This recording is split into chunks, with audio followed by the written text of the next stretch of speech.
My wife called me possessive for suspecting she was cheating with my best friend, but I caught them in bed together and now I'm ungaslightable. I honestly don't even know where to start.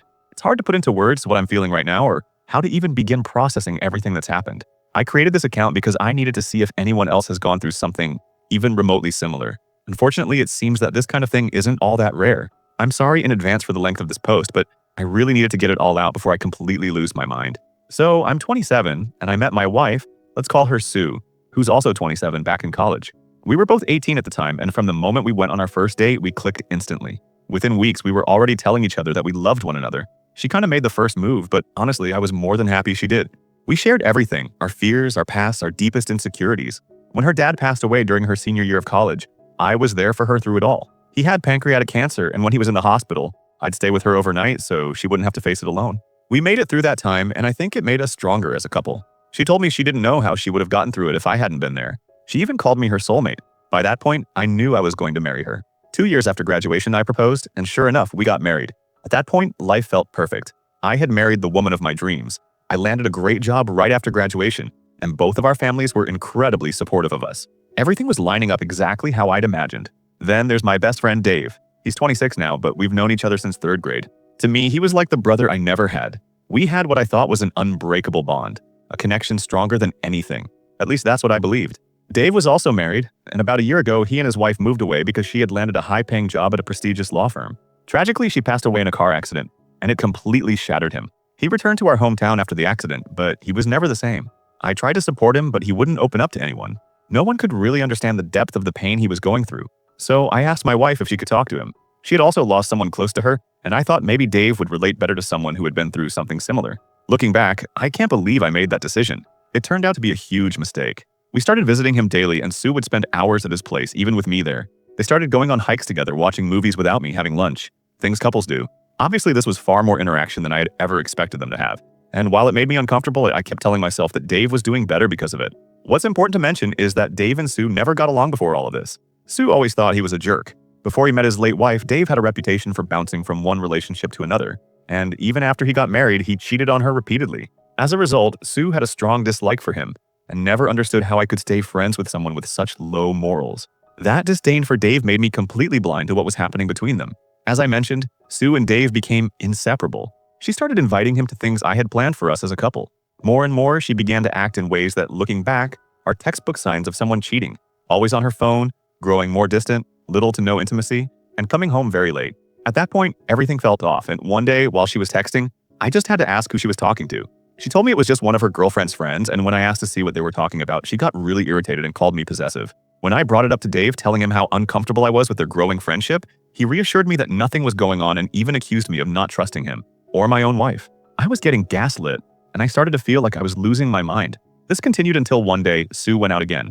She said she was going to her sister's for the weekend because she needed some space from me, claiming I was driving her crazy with my accusations. I still had a bad feeling, so I called her sister to double check if she was expecting Sue. Her sister confirmed that she was, but that Sue hadn't arrived yet. Keep in mind, Sue had left around 3 p.m., and her sister's place was about 4 hours away. It was now 10 p.m. Something in my gut told me to go to my friend's house, so I did.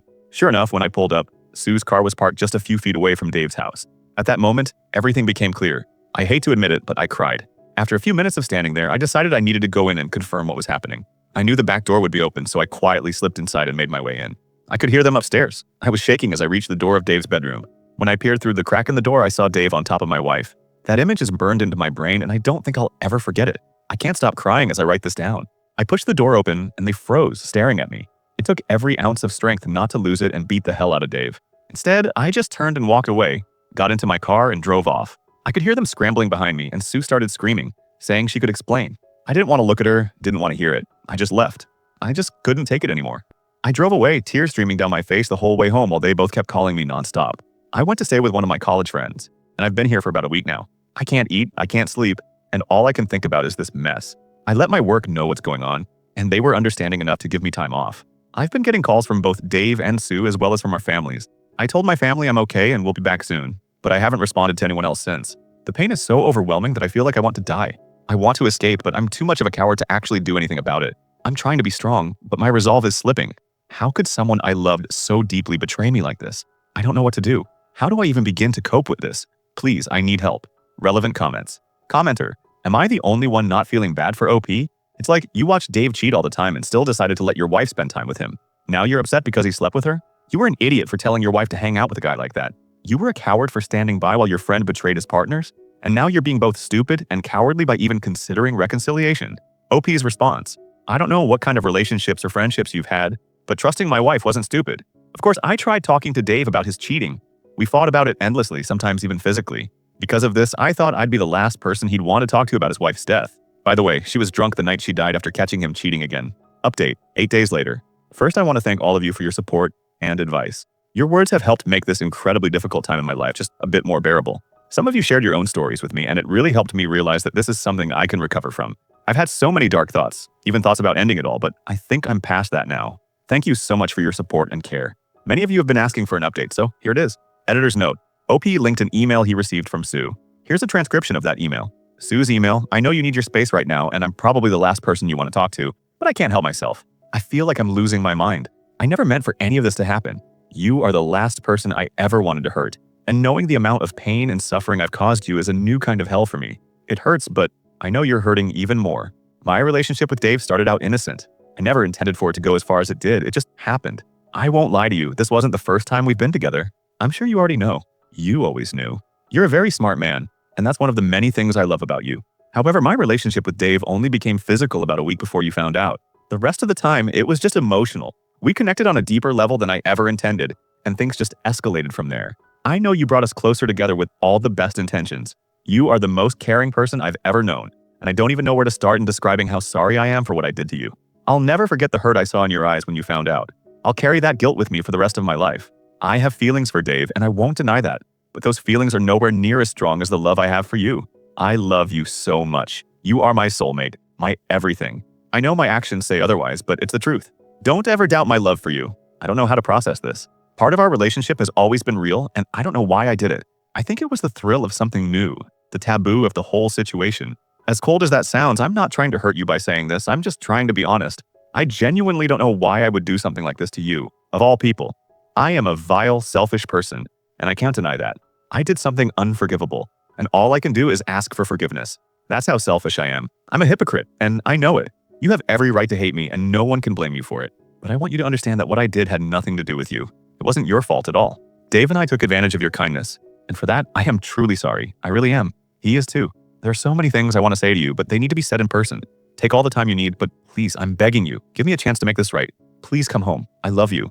I don't know what to make of all this. There are more emails like this, but I wanted to share this one because it left me feeling completely confused. I don't recognize the person I married anymore. What do you all think of it? As many of you suggested, and as my family and friends have advised, I reached out to a lawyer and met with her yesterday. I gave her all the details, and she seems highly motivated to help me come out of this as financially whole as possible, given the circumstances. I still love my wife dearly, but I'm not sure if I can get past this. I've been receiving lots of messages from Dave as well, but I can't bring myself to read them. My emotions go from sorrow to rage, and I don't know what to feel anymore. Should I try to see if reconciliation is possible? Or should I end this marriage now to save myself from further heartbreak? My family knows everything now. Apparently, Sue confessed to everyone what she had done. I've been away from everyone for more than 2 weeks now, and I still don't know what to do. The pain still feels so fresh. Every time I close my eyes, all I can see is Sue and Dave together, and the pain doesn't seem to lessen. I know most of you are telling me to just get a divorce, and honestly, I'd probably say the same thing if I were looking from the outside. But things aren't that black and white when you're the one in this situation. Given all this new information, I'd really appreciate any advice, especially from people who've been through something similar, betrayed spouses, or those who've been in the position of a wayward partner. How did you manage to move past this? Is it even possible? Right now, I'm almost certain that I'm going to go through with the divorce, but I just need reassurance that I'm making the right decision. Edit. I've read all your comments, and I felt the need to add this. I was told by Sue, as well as family and friends, that she's been living with her sister for the past few weeks. In one of her emails, she explained that she's only spoken to Dave once since I found out and has gone completely no contact with him. Her mother even called me and apologized for Sue's behavior via text. I didn't pick up her calls. She said Sue is in individual counseling right now. In another one of her emails, Sue said that she was never going to leave me for Dave, that she has feelings for him but doesn't love him. Dave is apparently planning to leave soon, but he's holding off until he can speak to me face to face. There's a lot of other stuff I haven't addressed, and I'm probably leaving out some details, but some of my family and friends are saying I should talk to her and move forward from there. That's where I'm at now. Relevant comments. Commenter: your wife is saying the exact same things that all cheaters say when they get caught and never actually mean. She isn't sorry for what she did. She had multiple chances to make different choices, but she chose to be selfish every time. She's only sorry she got caught and now has to face the consequences of her actions. If you hadn't caught her, she would still be cheating on you. She would keep doing it until she got caught. And at that point, she'd be selling you the same line of BS she's trying to feed you now. There is no saving your marriage from this, not in any way that would be positive for your mental health or happiness. Ending the marriage will hurt, but once it's over, you can begin to heal. Eventually, you'll be able to move on, start dating again, and find someone who's as loyal to you as you deserve. That person will never be your current wife, though. She's incapable of being loyal to anything except what she wants. Staying, on the other hand, will mean nothing but months or years, sometimes decades of pain and distrust. You'll never fully heal, and you'll be stuck with someone who isn't loyal and never will be. OP's response: thank you so much for your advice. The more I think about it, the more I realize I can't get past this. Second update. 1 month, 10 days later. So I took some time off Reddit and social media to reflect on my marriage and the steps I was going to take moving forward. I was getting lots of advice from the kind people here, as well as from family and friends, but I wasn't sure what I really wanted. A lot has happened since then, so this might be a bit long. Bear with me. When I look back on the marriage, most of it was filled with happy memories, which is why I was trying so hard to find a reason to stay. However, when I started thinking about her cheating, how she and Dave gaslit me, and how they made me question my own sanity, the only thing I felt was rage. The deeper I looked, the angrier I got. I will never forget how angry Sue would get when I questioned her about where she'd been when she came home late. I'll never forget the disgusted look Dave gave me when I asked him man to man if there was anything going on between him and my wife. The cheating was bad enough, but what hurt even more was that it was with my best friend. And the gaslighting, the damn gaslighting. I'll never get over that. Fair enough, I was played like the fool I was, but it takes a special kind of person to lie so effortlessly and convincingly. I don't know how they could flip the switch like that. I remember one night, just 2 days before I found out, she came home late and she was telling me how much she loved me, how excited she was thinking about me while driving home. Now, I'm almost certain she had just come from Dave's because she wasn't wearing any panties. She had slept with both of us back to back. I kissed her, knowing what had just happened. This whole situation made me feel like a coward. How could I have let them walk all over me like that? I feel so emasculated. The more I reflected on it, the stronger the urge to confront Dave became, but I couldn't bring myself to do it. There is no justice for me, not with the system. They get to torment me, assault me mentally, but if I retaliate, I'm the one who would end up in jail. I spoke with my lawyer about it, and she urged me not to do anything stupid. Not only would I go to jail, but I'd jeopardize my chances in the divorce proceedings. She suggested therapy, but I didn't want to. I don't see the need for it. I was still getting spammed with emails from Sue, and they just made me angrier. She kept sending the same nonsense about how miserable her life would be without me. She even had the nerve to send me Bible verses on forgiveness. If I mattered that much, why do it? I started going back to work because I wanted to stay busy. Being distracted has helped me cope better, and I don't drink as much as I did in the beginning. One day while I was at work, I received a letter from Sue. I wanted to just throw it away, but I decided to read it. In the letter, she talked about her individual counseling and how it had helped her discover some underlying issues she was dealing with. The biggest issue, according to her, was her low self-esteem. She explained that the discrepancy in our attractiveness made her very self-conscious, and deep down, she wanted to feel desired by someone other than me. She said that her sister had always been much prettier, which contributed to her low self-esteem. Even though she knew I was attracted to her and that I made her feel beautiful, she still sought that validation elsewhere. She apologized again, saying it wasn't an excuse but rather an explanation to make sure it never happened again if I decided to give her another chance. Then she asked if we could try marriage counseling to work things out. At that point, I was still ignoring everything she or her family sent me, so I just ignored her request too. I started the divorce proceedings, and the first thing we had to deal with was splitting our finances. Unfortunately, I couldn't completely untangle myself from her without her consent. We have separate accounts as well as a joint savings account, and I can't take what I'm entitled to from it without her. Even though I make significantly more than she does and have contributed the most to the account, I'll probably have to split it 50-50 with her. So I just moved forward with filing the divorce papers. She was served a few weeks ago, and that's when everything went downhill. The very day she was served, she showed up at my apartment with the divorce petition in her hands. I don't know how she found out where I was. We just stared at each other for what felt like forever, and all the pain from that night came rushing back. All the emotions I had felt came back with renewed intensity. I almost teared up again, but I didn't. She looked like she had been crying, and she rushed toward me trying to give me a hug. I gently pushed her away, and this somehow made her hysterical. She started shouting, asking why I was giving up on us so easily and if we could just talk it out. At this point, I just wanted to get away from her. Looking at her brought up a wave of different emotions, and I knew I needed to leave before I did or said something I would regret. I tried heading back to my car, but she threw herself onto the hood. I asked her what she wanted, and she said she just wanted to talk things through, that we couldn't end our marriage like this without at least clearing the air. I relented because it was clear she wasn't going to take no for an answer and was making a scene. We went into my apartment, and I just sat down letting her speak. Again, she said she would do anything to save our marriage, that she didn't love Dave, and that she was sorry. She said she had done some research on how we could move forward and suggested a trial separation. In this separation, she said I could date whoever I wanted, but she asked me to hold off on the divorce and at least give her the chance to mend our friendship first. then our relationship as husband and wife. She suggested a lot of other crazy ideas like a one-sided open marriage in my favor.